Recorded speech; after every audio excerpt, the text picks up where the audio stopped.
Hi guys, welcome to another episode of the Grapplers Academy. Currently in a lovely air-conditioned room. Yeah. It's like 37 degrees outside, 38 degrees outside. Yeah. If you're listening to this, we're recording it slap bang in the middle of the heat wave, which apparently is the worst thing that can happen in the UK. Yeah, like, we're just not built for it, are we? Sit in the shade, have a fucking ice lolly, and chill out. It's not. Yeah. Unless you're 85 years old and you're sat inside with a woolly jacket on and the heating cranked up, you're probably going to be alright. I would not want to be in a elderly home. Oh man, today. Or any NHS building for that matter. I mean, with my recent experience with going to spending a lot of time at the hospital, it's always fucking sweltering. Yeah. Like, any time you go to the NHS, it's like they've got the radiator on. Doesn't matter what time of the year it is. And the people who are working behind there, I don't know how they're coping with that all day.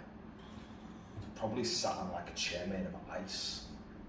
I mean, it's just baking, isn't it? It's ridiculous. And like, not complaining though, because it's perfectly fine.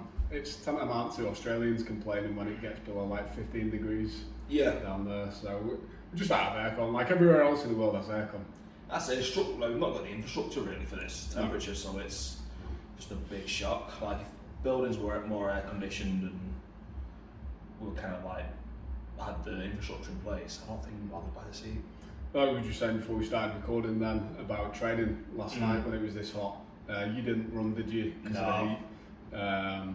We ran down at 12 gauge, but the difference in the building is like where 12 gauge is at is a big old mill with a lot of thick brick versus your building's like probably more modern construction, isn't it? Where it's like breeze block and stuff like that, and lots of windows, and the heat's getting in. And about like 3 PM onwards, there's like a side of the building that we're on that just is exposed. Yeah, it's like a proper greenhouse effect. Yeah. So last night at 12 gauge was gi training. I'm still not participating, so I was just turning up and watching. Even I was sweating watching him. But a lot of the guys were turning up and like, can we have a theory night tonight? And it just got me to thinking actually, one thing I wanted to talk about today, that derails anything you wanted to talk about, but I was thinking like, I said to Matt, wouldn't it be interesting if you just turned up one day on a Monday and did like a pop quiz? And basically, it's like, I don't know whether you do it multiple choice or whether you could just grade the paper afterwards, but based on your level of knowledge from the paper test, you get awarded the appropriate belt. I can see a lot of emotions happening. The thing is that I can see myself being right back a white belt. Exactly, that was what was interesting when I was thinking about it. I was like, how much could you actually explain if you had to write it down? I'm sure you could explain a lot. You've been a bit. But I use my own terminology. Like, yeah, but I'm one of them that gets lost in the conversation when I'll be like, oh yeah, so you put your elevator in here and you end up in this position, X, Y, Z, and then just hear a load of Japanese phrases thrown at you, and I'm going, what are you? Do you reckon it would work better than a multiple choice test or somebody interpreting your written down answer? So like I whisper the answer and they'll interpret it. What does the question mean?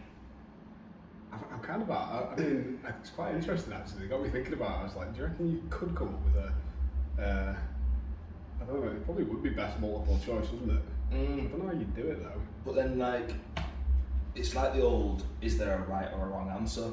Yeah. Because sometimes one answer's not going to fit one scenario. No. Unless it's hunt for the choke, that applies for every scenario. I mean, I'm just wondering the scenario where like butt scoot is option D for every question. You're about to get a guillotine on your opponent. Butt scoot. They break the the grip on the wrist. What is your next option? Heel hook. Butt scoot. Butt scoot and heel hook.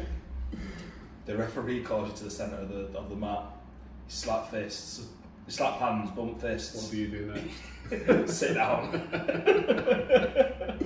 I don't know. I'm going to have to put more thought into this. You can clearly tell that I've put zero thought into this between last night and coming back in, but I'm just wondering whether, like, I'm not suggesting that it is something that gets done in order to grade people, but it's just an interesting concept. I can see it sort of being kind of like a philosophy exam. I don't think multiple choice would work. It'd more have to be like you write an essay, not an essay about it, but like there's a question, and yeah. you just give an answer, like you give a paragraph or something like that, and then it gets graded on what your instructor thinks. It's like they stay in school, and it's like explain your answer. Yeah. It's like, okay, what would you do in this scenario, or what's this position called, and then put the name down, and then why is it? So maybe butt scoot is the appropriate answer, but you've got to shout you get from A to B. You've just got to explain it. Yeah. Standing up. What's your options? Sitting down. Why? I don't want to wrestle. Wrestling's hard. Yeah, wrestling's hard. That's a legit answer for anything, isn't it? You are Craig Jones at EBI. What do you do? Heel hook everybody. Yeah. So what do you reckon the now that you talk about like heel hooks, like the next big phase within sort of the grappling sports? We talked about it before. I think Yeah. we've come to the consensus that I think most people who've talked about this sort of discussion seem that wrestling is the next big thing. Not the next big thing, but it seems like the thing that's getting worked on most now. And like we talked about before as well, seeing a lot of decent level wrestlers coming over into doing it, or guys with decent stand up. Like Owen Lives is a good guy doing it in the UK and performing well at the moment. But again, I saw Pat Downey this morning training with Wagner Rocha and down at Miami Fight Sport. So he seems like he's dedicating his time to that, and I think it's just another one of those layers that's going to come into the sport and add another layer of proficiency with it, that just accelerates the game then further on from that, because a lot of shutdown options for the heel hook game were wrestling style passing manoeuvres, like body lock passing and stuff like that, and getting past the legs. So do you reckon it'll be wrestling as a sort of like sport coming into jiu-jitsu, or do you reckon it'll be a wrestling style of grappling where it's like sort of more pressure based and some might say attribute based?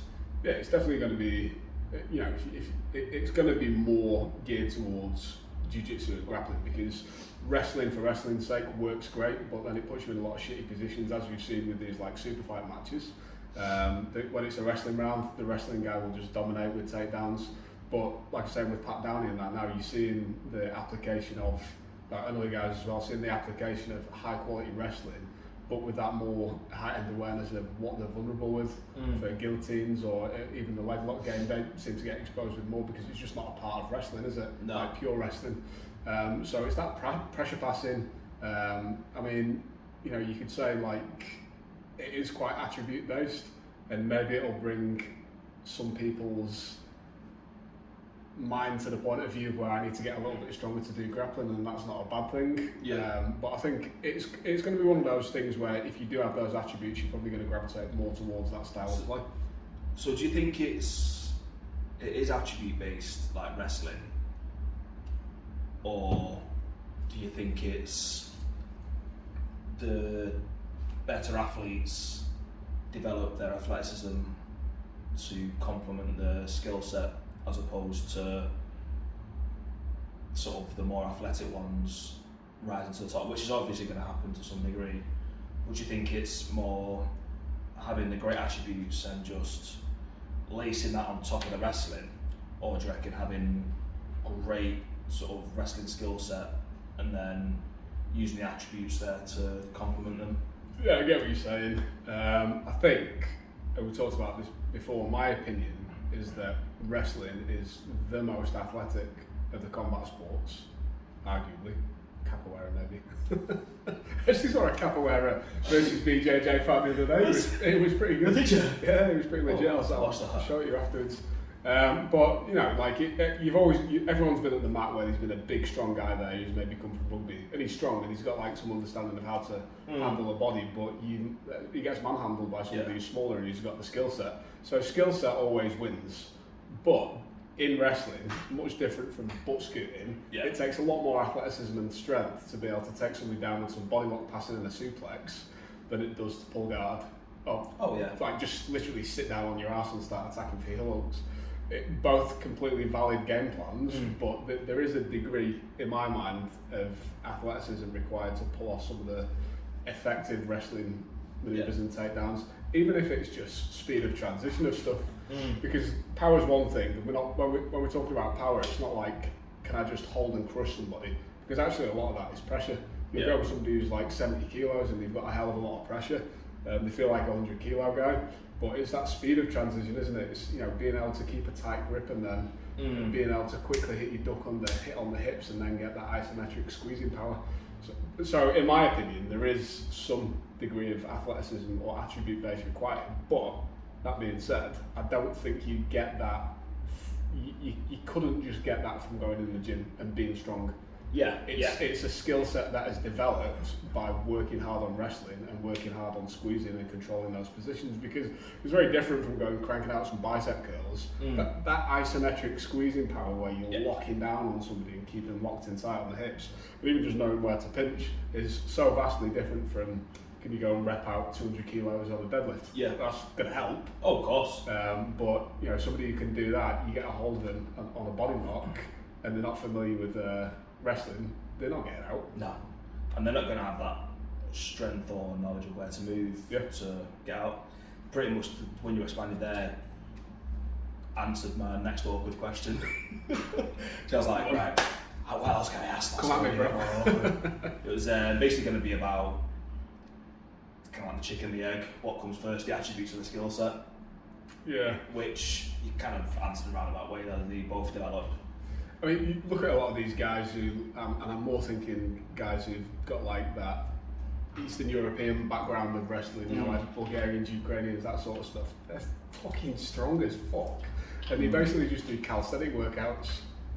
And they're ridiculous. Like one of the most athletic people I've ever met in my life. He's like, probably about 40 or 45 or something like that. Probably about 5'8", weighs maybe 75, 80 kilos at a max.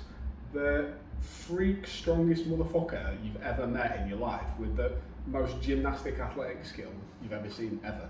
And that's just all from wrestling. Oh wow. It's ridiculous. Go and watch any of the warm-ups at any of the United World Wrestling Championships or European Championships. It's fucking freaky. Honestly, like the stuff that they can do and the positions that they can put the body in and work from there is nuts. They'll legit have a full-on splits and then wrestle up from that. It's like when you see the scrambles, like I don't remember what training room it was, but like somebody shot in for a double leg, they cartwheeled over, they reshot again, there's another cartwheel, and there must have been about 3 or 4 cartwheels, and these were 90 kilo plus men as well. It's some freak level athletes in. I mean, it's kind of the beautiful mesh between gymnastics and combat sport. And I was actually talking about Greco wrestling last week as well. We've talked about this before, haven't we? Like, Greco is probably more applicable for MMA than freestylers. Because there's not really a lot of opportunity in MMA to like hit an ankle pick or things like this. Certainly not that you can set up, because it requires like not to be getting punched in the face to be able to do those sort of things. But like the clinches and the types with the underhooks and collar ties, like that happens a lot in MMA, and especially against the cage. So it's a lot of upper body control. Yeah, of course you'll get your double legs, but it's more rare. But the plus side is you can hide it behind shots as well, so you can just look at how dominant Randy Couture was.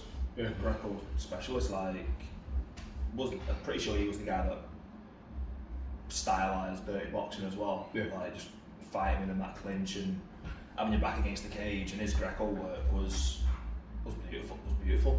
But then again, because jiu-jitsu grappling doesn't have the aspect of strikes, then probably freestyle is more applicable as a crossover from that. So it depends what you're looking at, because I was always joking and saying Greco is almost like no-gi judo, isn't it?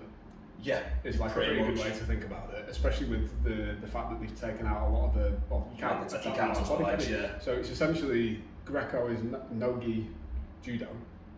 And then you've got freestyle, which is a lot more applicable for the sort of game most people will be trying to play.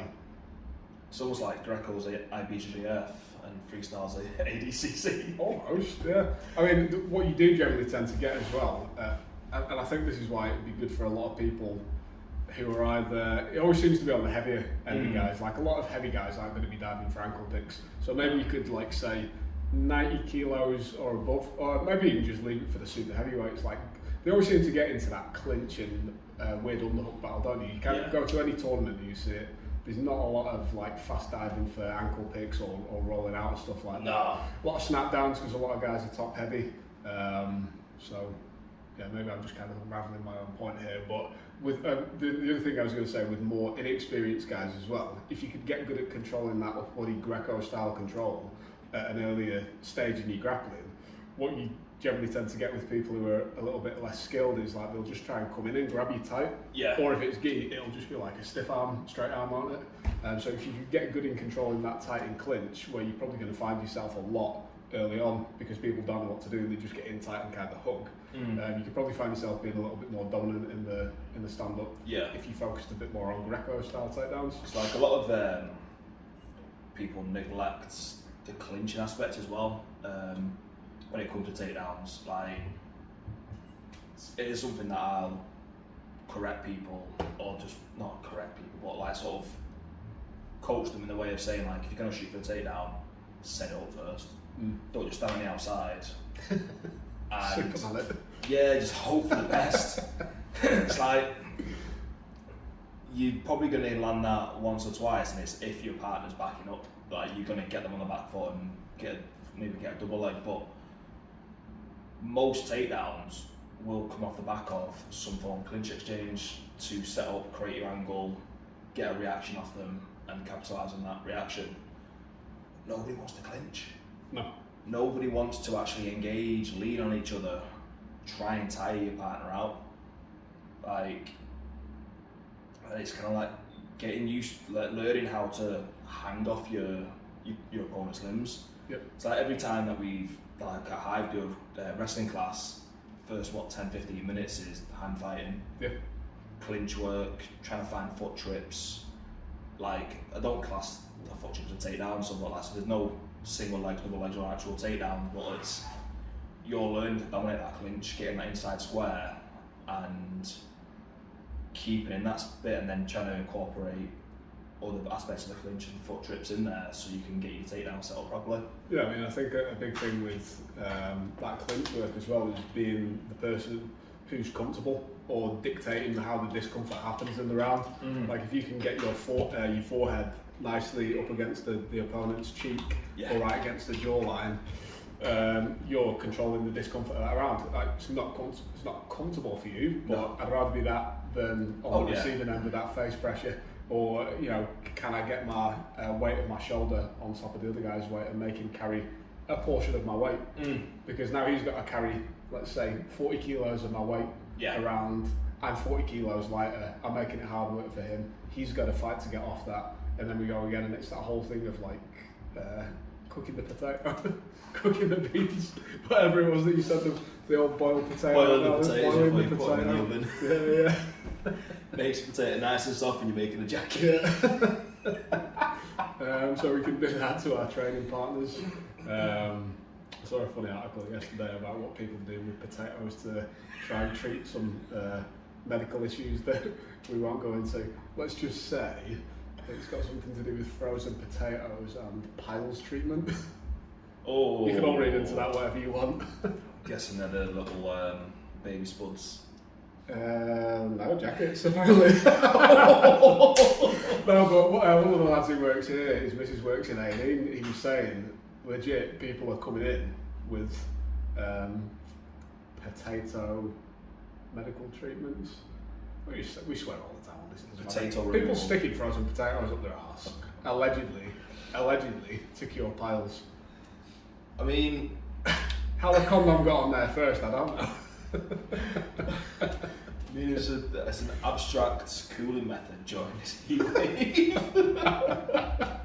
Just pop one up there and sit down. It's like, ooh, nice and chilly in there now. Get a rocket wallet out.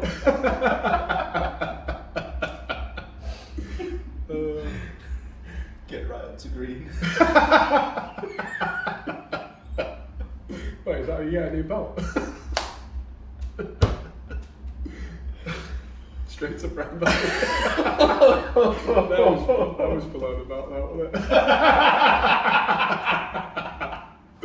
it? Right, try and pull this one back. I think we were talking about wrestling. Yeah. I'm pretty sure we were talking wrestling, about oil checks, potatoes. Yeah. Cooking the boiling the potato. Yeah, gotta put your pressure on your opponent. Yeah. I mean, it's like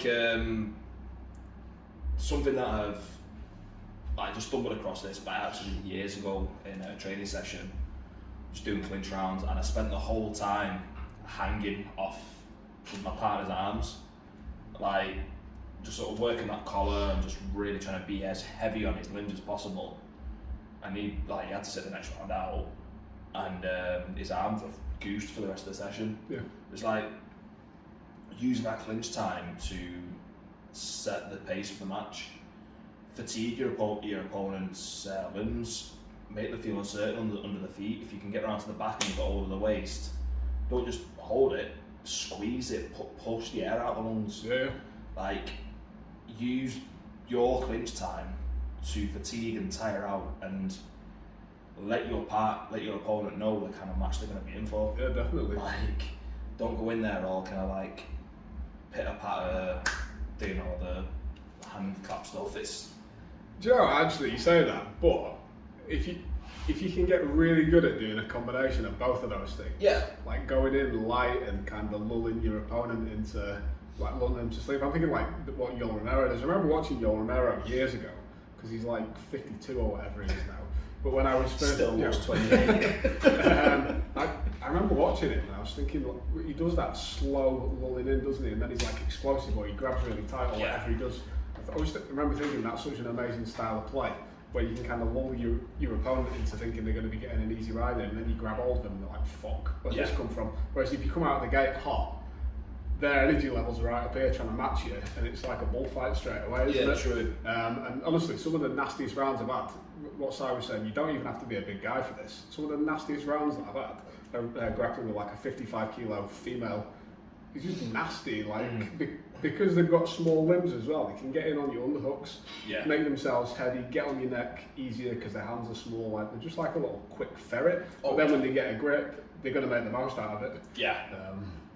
So it doesn't matter what your physical attributes or size is, like you can make your opponent carry a hell of a lot of your weight. If, and only if, the most important thing we always talk about in jiu-jitsu is winning the grip battle. Yeah, and it's like, if you, like, because a lot of the things you hear is like, oh, I don't know how to do it. It's like, practice, get on the mat, put your time in. Like, when you first started, you didn't know how to apply pressure. You didn't know how to pin somebody in side control and drive you cross-facing. You didn't know how to adjust your hips while someone was trying to buck you off in mount. You didn't necessarily have to be taught these things, but you learn through making the mistakes. So it's sort of like planting the idea, think about it, and go out there and actually practice with purpose, as opposed to just going through the motions when you're going for the clinch because you don't enjoy wrestling. It's definitely is one of those things that you get more practice at. It's one of those difficult aspects of jiu-jitsu which is challenging as a coach to explain to your students. Because you can give a specific technique of how to maybe apply the pressure, but because everybody's body type's different and whatever, and even the way that you think about where you're putting your pressure is different in your mind, but until you get out there and actually put the practice in of, even if you've just got the intent of, you've got a similar training pattern that you go with every week, am I making them more tired week on week? You know, after the round, am I finding that they're the one who's wanting to sit down at the end of the round and I'm fresh and I can go again? That might be a way of gauging it, rather than just thinking about, like, am I winning each individual battle? Think about at the end of the round, trying to make your opponent being the one that wants to sit down and look like they're out of breath. And be prepared, it might be a boring match. It usually is. Those kind of matches aren't the most entertaining to watch. Sometimes they can be insane to be in because it's full of small battles. So you're trying to sort of win half an inch while your partner's trying to get half an inch back. It's very, like, it can be quite an interesting match when you're inside of it, but sometimes being on the outside of it can be boring as anything to watch. And actually that brings up a good point, that I always think when you watch really high level guys as well, and we're talking about it from the application of people who are new into these techniques and don't understand the nuances of them, but when you watch high level guys, especially in judo and Greco go, there doesn't appear to be a hell of a lot happening. It's like gi as well, isn't it? Gi jiu-jitsu doesn't really seem to be a lot happening, but it's all these subtle hand and grip and pressure positions. You know, like even that down to footwear, foot placement is. Foot placement. It's all the boring stuff that if you're looking at it from the outside and you're not versed in the like small minute details of what's going on, it looks boring. Yeah. But that's what wins the battles. And then if you can win several of those battles over the course of a round, you might get your way to a submission. You might just get some points. Yeah. You might get nothing. You might just dominate the round. Dominating the round in such a way feels great. Yeah. Feels great, especially against someone who's similar level or even more experienced than you. Yeah. Feels great. Like you walk away from that, like feeling like you've accomplished something. For me personally, I'd rather have a round like that than get a submission. I really don't care. Yeah. Yeah. I'd sooner, especially if they're like similar level and even more experienced, that kind of match is what I really enjoy doing. Yeah. Even if I'm on the receiving end of it. Yeah. Because I'm aware of all the intricacies and the amount of work that's gone in on their end to develop that skill set. It's like, I love them kind of matches. It's funny, isn't it? It's really impressive and frustrating when you're on the end of one of those rounds and you know exactly what your opponent's doing. You know they're not bothered about submitting you, and you're just waiting for that one small space. Yeah. Like you'll find you a lot of time waiting, but if somebody's good, they'll keep all those gaps tight and they're not giving you a space. They're like a boa constrictor, just squeezing and squeezing and squeezing, and you can't find any time to breathe, and they're just sucking the air out of you, and you can't even get an underhook because they're just crawling up you and keeping everything tight, and it's so frustrating. And that smallest gap, either one of you can capitalise on it. Yeah, there's always that split second, isn't there? Yeah. And then if you're already tired because you've been put pressure on for the last 2 minutes of the round, you're going to miss that. You're probably going to miss it. They're probably going to be quicker. It'd be like trying to throw a bucket of water into a room while you're stood on the speeding train. Trying to go past the door, going. if you're tired, I kind of want to go at that. Someone stood there with a weapon as well. Can you imagine how hard that would hit him? Because it's like all the velocity and speed of the train plus the fucking bucket of water. So I just picture somebody letting go of the bucket. I'm sure if we thought it, that video is on Instagram somewhere, isn't it? Anything on top of that? No, I think that's it. I can't think of anything. Who's number one concluded, isn't it? I've still not got around to watch the matches yet. I forgot to update my card details on my floor grappling account. Oh, good. On the last week. Yeah. So I need to get that sorted. Nobody cares about jiu-jitsu anyway. No, it's just hugging. Huggy. Apparently Gordon Ryan had a really impressive performance though, that I need to watch. Pedro Mourinho, I think it is. Was this from this weekend just gone? On the same card as Who's Next final. Oh right, okay. So hopefully we'll have some updates on that next week. Make sure you hit that like button, subscribe button. We've got the Bonafide PT, coached by Sai with the Grapplers Academy. Make sure you leave comments below. About how do you boil your hot potatoes? Well, I was thinking you were going to go down the rocket lolly. Do you know what? I completely